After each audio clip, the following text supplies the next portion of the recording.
guys, this is my EFI system for my Autolite 1100 from Holley. This Sniper EFI is a direct replacement for my carburetor on my Street 6 engine. What we have heard about this Sniper EFI system is that it's supposed to give me better reliability, better starts and idling, better gas mileage, and maybe even better power.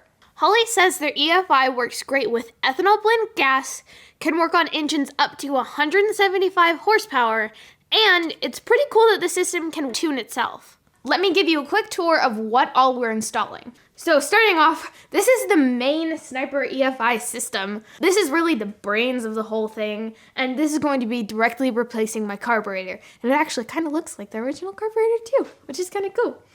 This is my screen, which is going to tell me all of the data, so no more little adjustments and trying to figure it out. It's going to be so good. The Sniper EFI also comes with an oxygen sensor and a coolant sensor. We also got a coil and a coil driver, which is supposed to, we're supposed to install to get all of the power that we need to get to the coil, which is pretty cool. And last is Holley's Hyper Spark Distributor, which is actually quite a new part that we get to use, which is awesome. And one of the great things about it is we won't have to mess with timing anymore. Obviously, all I want to do right now is put all of my cool new stuff in. But my manual says that we have a little bit of housekeeping to do before we can install anything. So one of the big things they asked us to do was make sure that all of our grounding was really good. Obviously, we have a ground that goes from the firewall to the engine block, but just to be safe, we added an extra one that went from the block to the frame rail. We drilled and tapped a hole, and I sanded away some of the paint too. But after that, we were not done. We had to ground the hood. Apparently, the hood can act as a giant satellite dish and attract RF interference, which can be really bad for the computer apparently, so we had to even ground the hood. So I drilled and tapped another hole in the hood and got it grounded. So after we knew that we had very good grounds, we moved on to the second thing that they wanted to make sure we had, which was good cranking voltage. One of the things that Holley wanted us to test is that the wire coming off of our ignition switch, we need it to have at least 10.5 volts of power in the on position and while I'm cranking it. So we're gonna double check that we have that amount of power so that hopefully everything will work correctly. Okay, so just click forward and let's just see if we get power. We are on. Oh, cool. Okay, cool. So just so as you're just crank for a little while. Okay. So go ahead.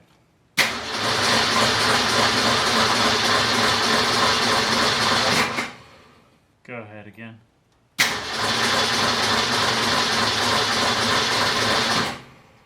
Okay.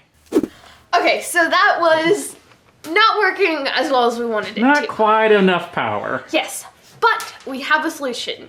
Because the setup that we have now, our coil has a relay attached to it. After the coil gets out, we're not really going to use anymore. So we are going to change that coil.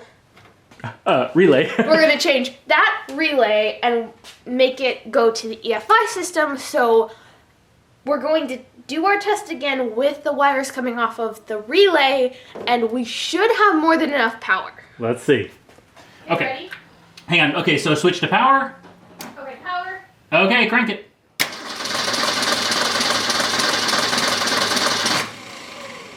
I left 10.6.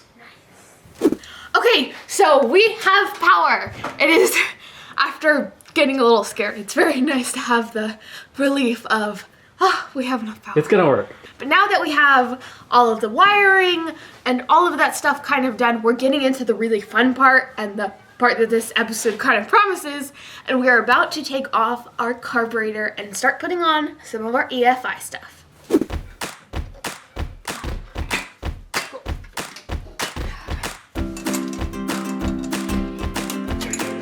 That side? Oh. There you go.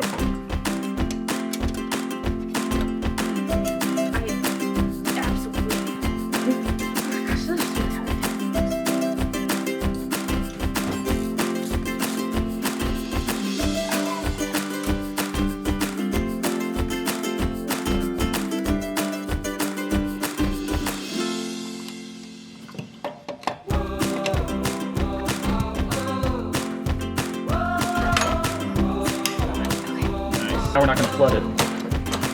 Cool. Or maybe a little over. That looks so good in there.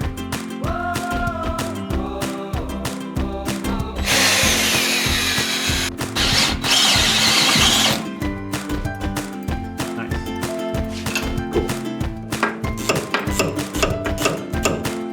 It's dull over there.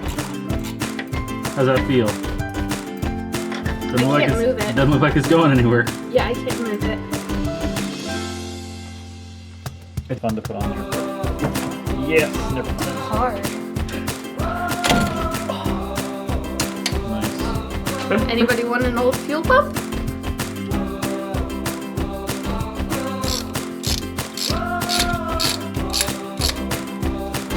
Work.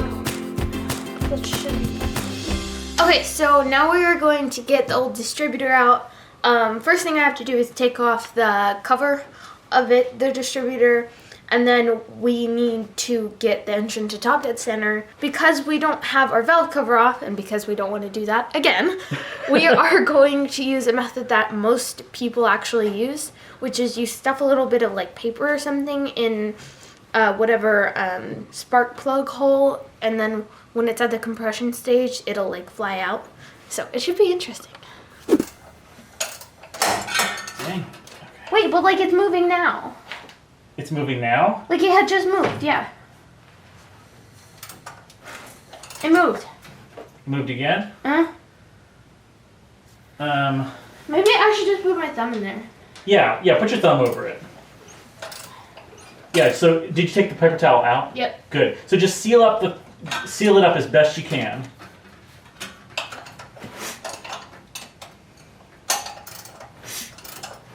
Was that your thumb? Was that missing past your thumb? Uh-huh. Then that's it. Are you sure? Yes.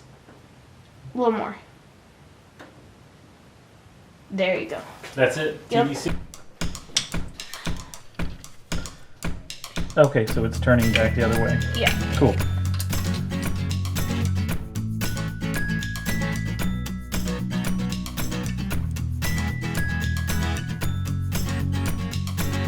Take your drag and go. Alright, let's see how we do. Seated. Yes, ma'am. Okay. The distributor comes with a few things to help you line it up. So we're going to use those and make sure that our distributor is well lined up. Go ahead, yeah.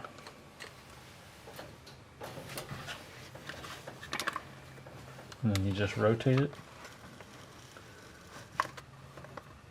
So that should be lined up now. Feel snug? I can't move it. Fantastic. Yeah, now that we have everything else lined up, we have to put on the cap. And Holley gives you a little mark to tell you which one is going to the first cylinder. And you put it on and the little mark lines up. So if I put it on here, I can tell that that's where my very first cylinder is going to be. And when you put the cap on, you can see that as well, and that it lines up perfectly. So that is always going to be my first cylinder. It was so great to have everything finally installed in the engine bay. The one thing you didn't see us install actually was the temperature setting unit, which was its own thing that we had to figure out how to do, which we did. So you can see that video somewhere around here. Next, since we had already put in our new fuel pump and fuel lines, which is another video that you can see somewhere up here, we were moving on to plugging in our fuel hoses, which were harder than I thought they would be. You don't have to say anything, just go for it.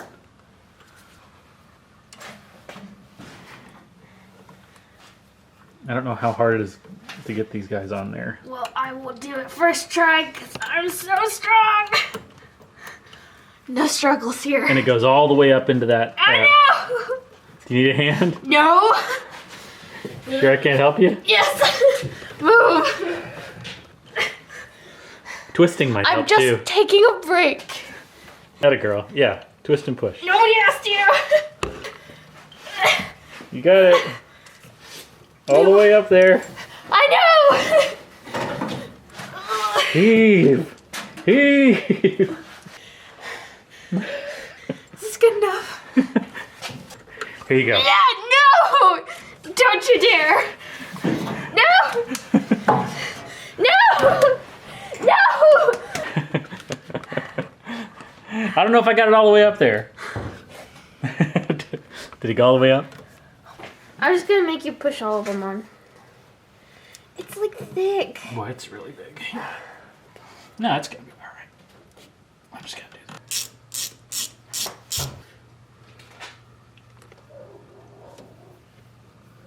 And start looking at where it's gonna line up, because right now you're probably at a position where it's good to go. That's perfect. So it's about 11:30 right now, and we're gonna try to finish this tonight, so we're probably gonna be up till like 1 a.m. All we have left is wiring. So right now we're going to start by trying to install the main harness. It's helping. Yeah, it is helping. So I'm thinking this guy here, because we got to be careful for these guys, because there's going to be a securing thing. We didn't quite get it all finished that night because we went super late, and at that point we just needed to sleep. But the next day we were determined to get everything finished with the wiring. But we happened to forget what happens in our garage if you leave the heater on and use the heat gun. Dang it. Idiots. I'll go do it this time. Do you know how to do it? Yep. We always forget that. Anyway, with just a little bit more wiring, we were finally done. Even though it wasn't in the braid yet, we wanted to make sure that everything worked before we spent the multiple hours to put it in the braids. The last thing we had to do was put in our spark plug wires, which we actually got a kit from Holley for customizable spark plug wires, which you cut to the right length that you want, which was quite a process and its own video, which is probably going to come out at some point soon. But we were finally done, and it was time to try and start the car. So we got the battery plugged in. Okay, here we go. So you're going to put the ignition key in. You're going to put it, you just click it forward to the run position. And if everything's wired, the screen should come up. So just click it to run, one click, and just leave it. Go for it. Ah! Okay, So are you ready? Go ahead and hit start. Start. Uploading. That's horrifying. I'm horrified right now. Please cycle the ignition, complete the operation. Finish. Good. Turn it off. Okay, so hold there. So. Things started moving! Okay, so you're gonna crank it and just start like just let it run until you hear it catch. Okay. Are you ready? No. Neither am I. 1, 2, 3.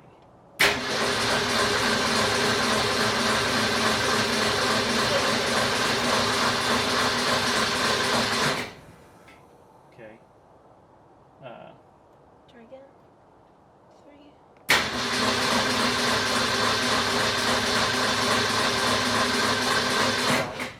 Turn it off. Okay. What do we do wrong? Okay, so the car did not start. We slept on it, and we were looking over everything, and we realized why it didn't start. And that was because in all of our switching everything around and putting in the EFI, we completely forgot about putting power to the coil. We would hook the coil right up to the ignition switch, but we have a lot of stuff coming off of there already, and we didn't really want to put another thing on there, so we are going to see if we can find a fuse already in the car that could supply the needed power to the coil. Okay. But Okay. So go ahead and switch just click it once to on. on. Okay. So you're gonna crank it for a few seconds. Okay. You ready? And go. Good. Okay. So it's getting just below 10.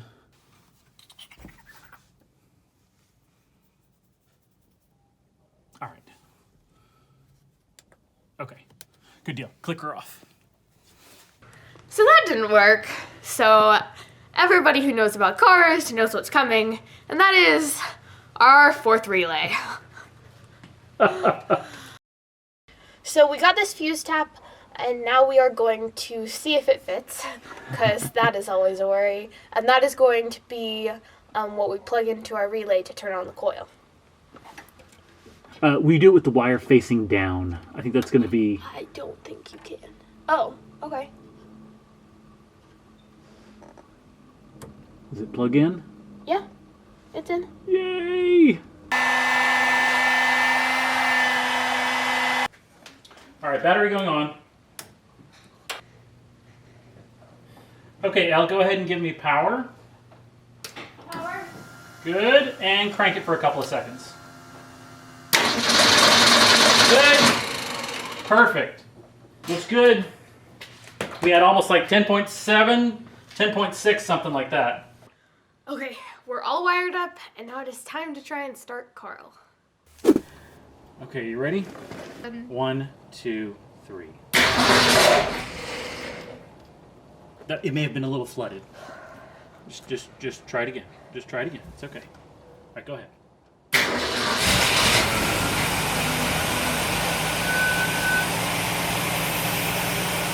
We're running. So many sounds I've never heard. That's really good. About 1,000 RPM.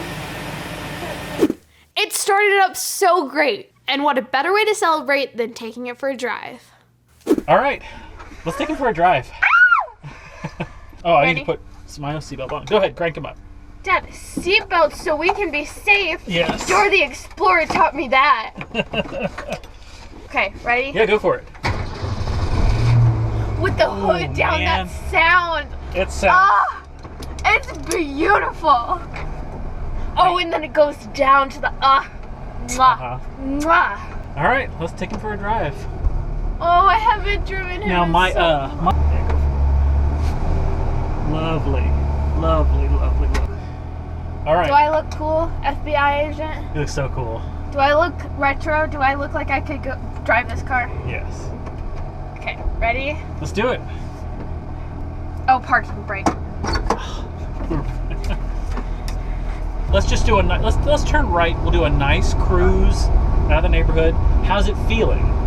Feels good. Remember how when we kind of do a harder stop, you kind of get that kind of gutter of Yeah, but it doesn't do that anymore. And we're learning. I'm gonna go after this red car. And even see when we come to a stop, like I feel like we'd have kind of that, Yeah. not a lot, but every time we came to a stop, I was worried, not that we were gonna die. The car was gonna stall. Yeah, it just. Oh, the spinning in the Carl's wheel. Oh, it's beautiful. I mean, this. It drives. It hasn't stalled. But this feels really good. Feels good to me. I just want to drive it forever. Overall, the EFI install went pretty well. Other than our coil mistake, the wiring went pretty well. And after we figured out our install for the coolant temperature setting unit, everything went in just like it was supposed to. But definitely the best part is how great Carl sounds and how well he is running now. So what I'm taking out of the garage is that whether it's good starts on a cold morning with your car, licks from your puppy, or your dad always being there, reliability is a great thing.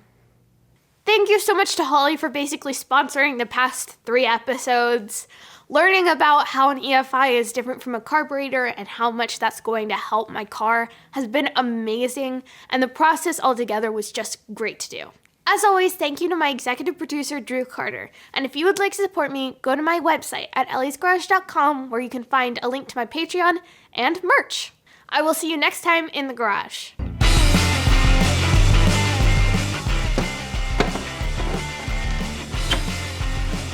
That's so cool. Yeah!